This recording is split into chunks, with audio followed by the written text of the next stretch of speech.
All right, just a quick little, well, it's not going to be quick. I'll try and make it as quick as possible, but update video on the Miyoo Mini Plus. I have put Onion OS on here.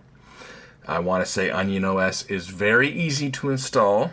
I did it with the desktop installer in Windows, and it automatically formats your SD card, downloads the latest version of Onion OS, and installs it on the SD card. You stick it in, turn the system on, and it will bring up this little menu where it finishes the installation, and then it will ask you what emulators you want to install. So let's turn this thing on. As you can see, the little Miyoo Mini, or the Miyoo Linux Gamers, that splash screen is the same, but now it's loading Onion OS. Load times are about the same, I think. Certainly not any longer. And yeah, this is kind of a bunch of little changes and then some big changes. One of the first things I noticed, one of the little changes, is just the battery life indicator.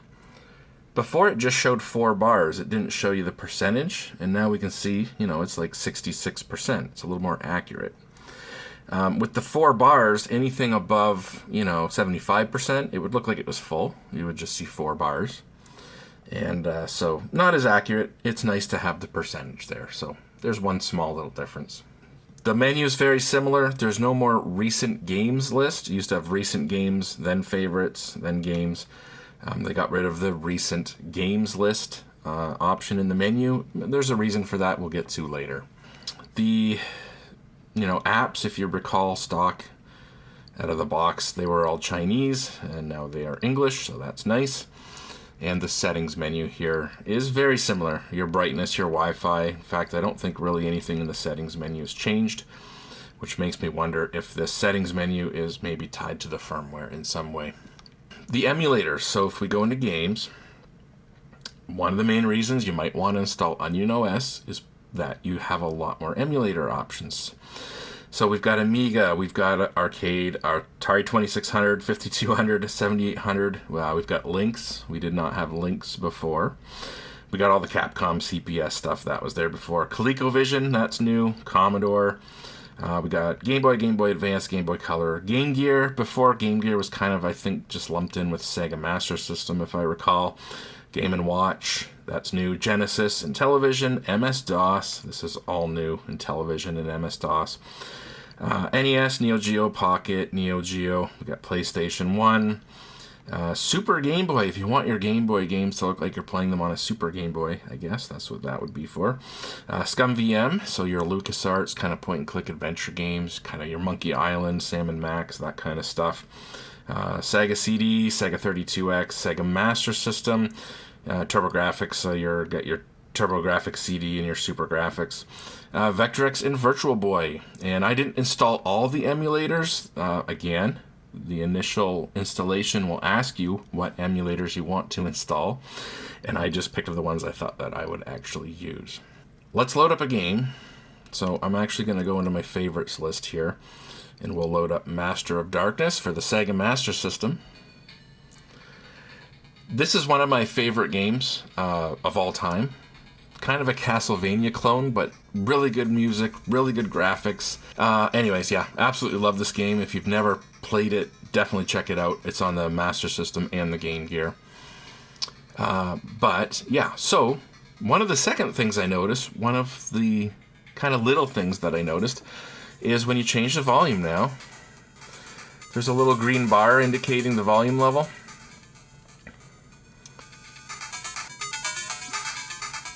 That was not there before. And again, not necessary. Obviously, you can hear the difference when you're changing the volume. You don't necessarily need to see it.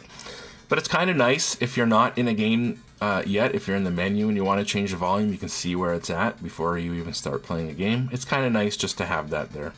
So, yeah. Between the battery life indicator and that, again, two just little small differences, but they're kind of nice. Another one of the main differences is something under the hood, something that you may not necessarily notice, and that is that in theory, a lot of the emulators should run better, a little bit more efficiently. Apparently, the emulators have been programmed or tweaked to sort of take advantage of the specific hardware in here, the specific GPU or SoC that's in here, and so Something you may not notice right away, a lot of the emulators ran pretty good out of the box, but maybe there was certain games and certain emulators that weren't quite running at full speed, and now they might run at full speed. So, again, kind of an under-the-hood thing that you may or may not notice, but it's nice to know that, in theory, most of the emulators are probably running a little bit more efficiently. One of the other big differences, kind of what makes Onion OS, is they've really changed the menu button. Before, pressing the menu button would bring up a basic little menu. You got your save state, load state, exit game. Now it brings up something they call the switcher, the game switcher. This is sort of why they don't have the recent games list on the main menu anymore, because this kind of is your recent games. This will keep track of, I think, the last 10 games that you've been playing. Maybe more, I'm not 100% sure. But so if we go into Sonic the Hedgehog here, this is Sonic the Hedgehog I've been playing, and this is exactly where I left off. So let's stand right here and hit the game switcher button. And we can go back to Master of Darkness. It's going to be exactly where we left off. I just died when I left off. But yeah, we'll stand right in between these two guys here, and we'll hit the game switcher button. We'll go back to Sonic the Hedgehog. We're exactly where we left off. We'll hit the game switcher button. Go back into Master of Darkness, and we're exactly where we left off. So it's a super quick way to switch between games, and it will always auto-save a save state and auto-load that save state when you switch between the games. So if you're switching between multiple games a lot, super quick and convenient, and it kind of has like an auto save state thing built in. And so that takes over the recent games list. This is basically a recent games list. Now, some of the things you did in the menu before, like your save states and you're loading a save state, is just button combinations now. So again, because this is just a switcher, let's load back into Sonic the Hedgehog. If we want to do a save state, we've got to press the menu button and press the R2 button, like that. So that just did a save state. I'll jump over to here. If we want to load, it's L2. So menu button L2, and there's your load state. So things like save state, load state are button combinations. If you want to bring up the emulators menu, like the RetroArch emulators menu, it's going to be the menu button in select.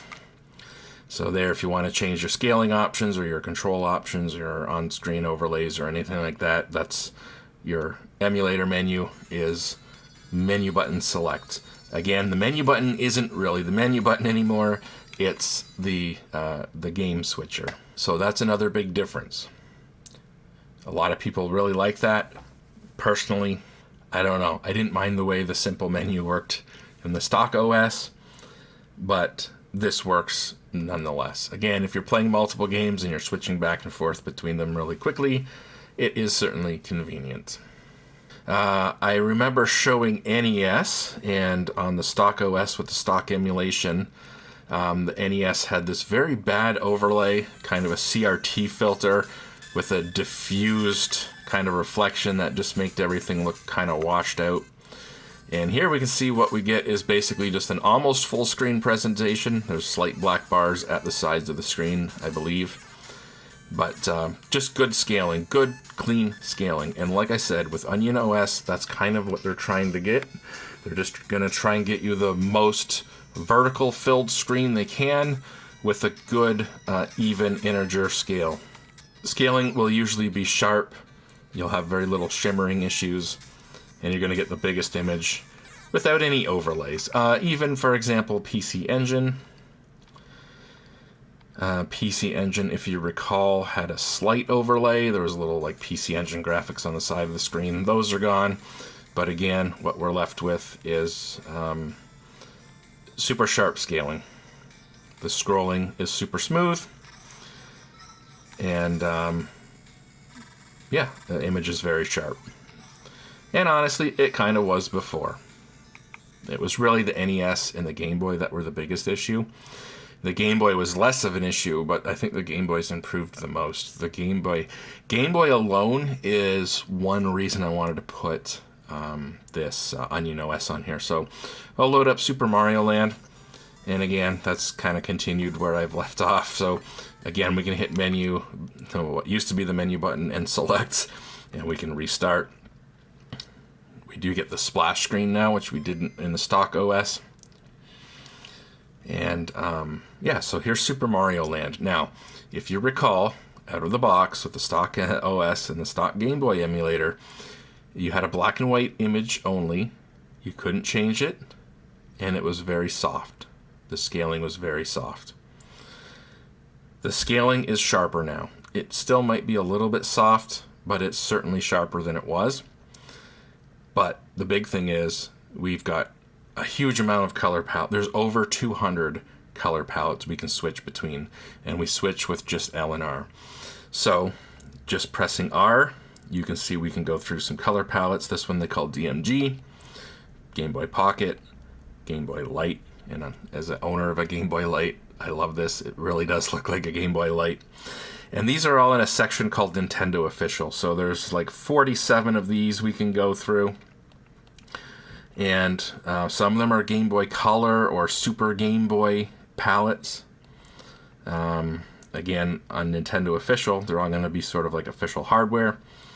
But if we go through these 47, we're going to come into another category.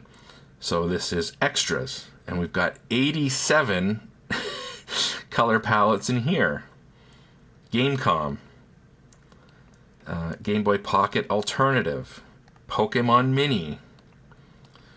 And again, I'm just going to keep hitting R, and we're going to go through all these pretty quickly. Lemon Lime Green, that one looks pretty cool. I've got an inverted, this one's called Pit Boy. That is pretty awesome. Tron, Virtual Vision. Kind of looks like we're looking at a Virtual Boy. Vulnerable Blues, that one looks kind of cool. Here's another Super Game Boy one. Vaporware, got kind of a neon pink and a neon blue. Yeah, geez, there's just so many. This one's called NASCAR. Is that the color of the old NASCAR logo? I'm going to keep going through here. We'll come all the way through all these extras. So again, there's 87 in this extras category. And then we get into this one's called Others. And we've got 93 in here. This one's called Link's Awakening DX. So some of them are sort of like game specific. There's another DMG version, but it's like a little bit darker than the one that we started with.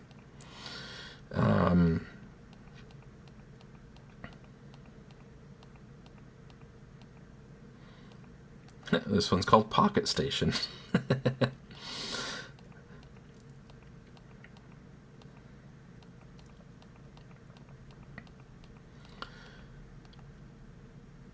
think this one says light version, so maybe it's another variation of the Game Boy Light.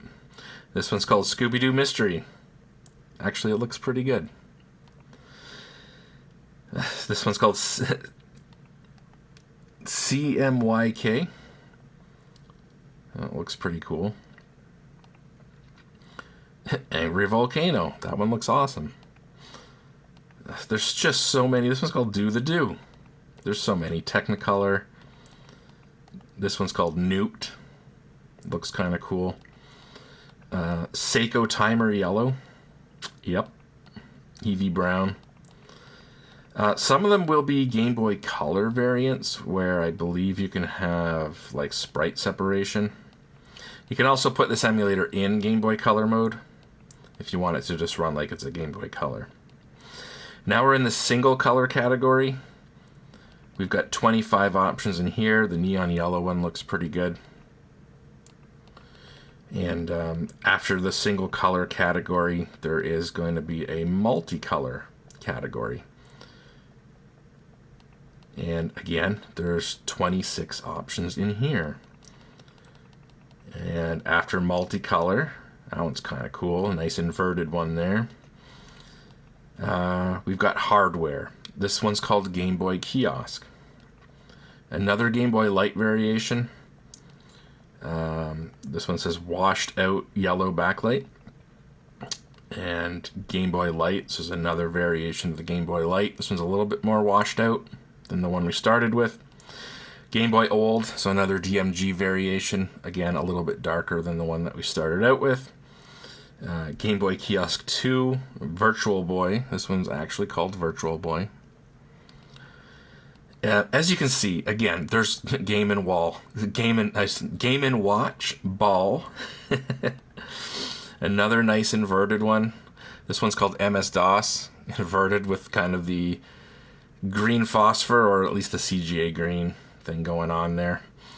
And now we're back to Nintendo Official. I believe this is where we started. But again, as you can see, there's over 200 color palettes here, which may seem like a lot. Again, you can go through them with L and R, but also if you do this menu button select thing, you can go into core options, and you can go into your color palettes here, and you can change by category. So again, how there was Nintendo Official and hardware and extras, all those categories.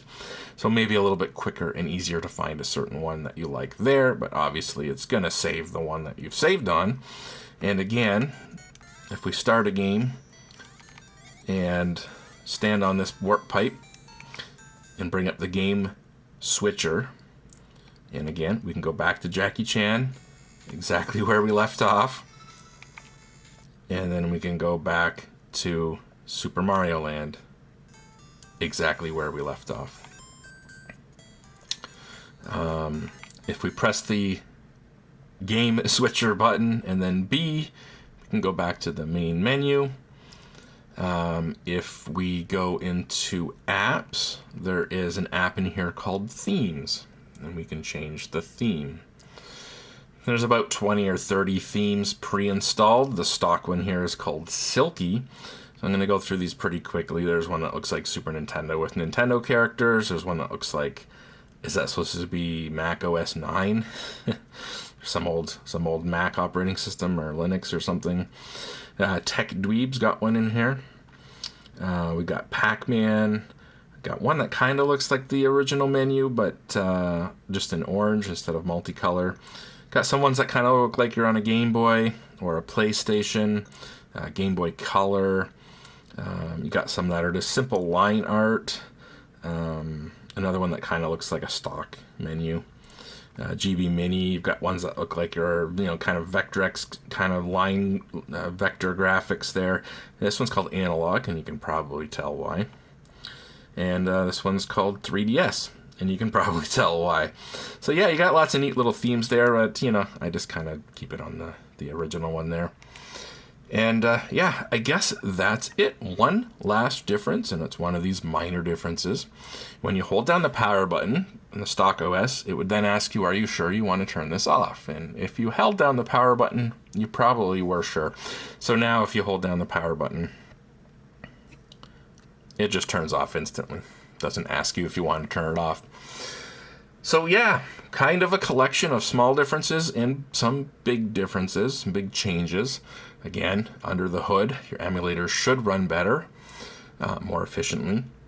And some of the little differences, like the battery indicator being a percentage, is nice. The little volume indicator is nice.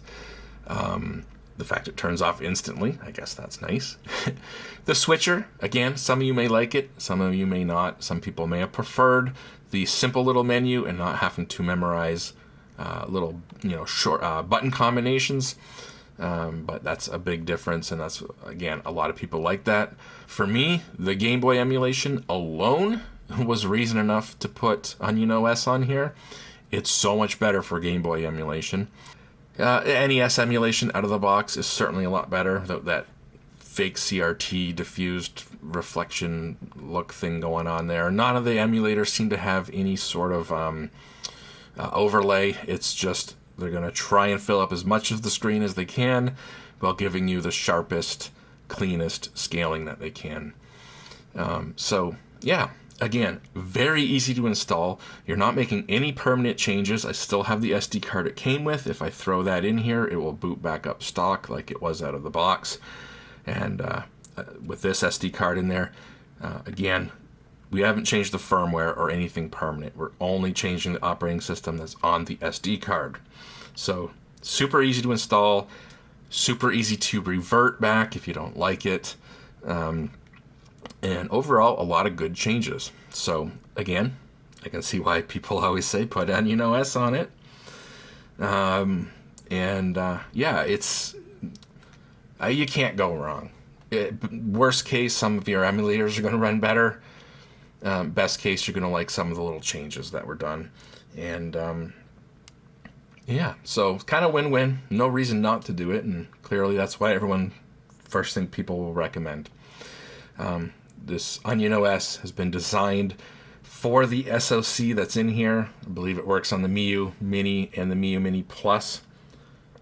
Does not work on, for example, the Anbernic RG5XX or whatever that one's called, 35XX. So it's specific for this hardware, and again, worst case scenario, your emulators run better. Like, that's literally worst case scenario. Worst case scenario is some of your emulators might run a little bit better. And on top of that, a lot of little changes. And again, for me personally, just the Game Boy emulation alone is worth doing this. I will have a link in the description. This is the video that I watched. This is a video explaining Onion OS, why you might want to do it, and how to install it. And he's got links in his description. Again, I just downloaded I think it was called the Onion OS desktop installer. And it's basically one click. It will format your SD card, download the latest version of Onion OS, and install it onto the SD card. And then you just stick it in the system, turn the system on, let it finish the installation. It'll ask you what emulators you want to install. Pick the ones you want to install. Then turn the system off, take the card out, put the card back in your computer. It will have made ROM folders for all the emulators that you installed. Put your ROMs in the folders, the corresponding folders. You'll have a BIOS folder, which you will need for certain emulators. You need to make sure your BIOS files are in there. Not only have I improved the emulation and these little changes, I've also at the same time sort of cleaned up the ROM list, because again, out of the box, this had way too many ROMs.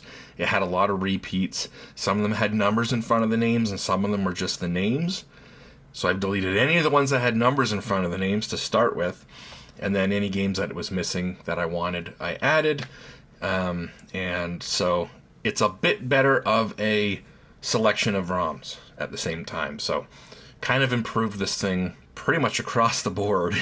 And it went from a pretty neat little system to an excellent system. Onion OS, you're going to want to check it out. See you guys later.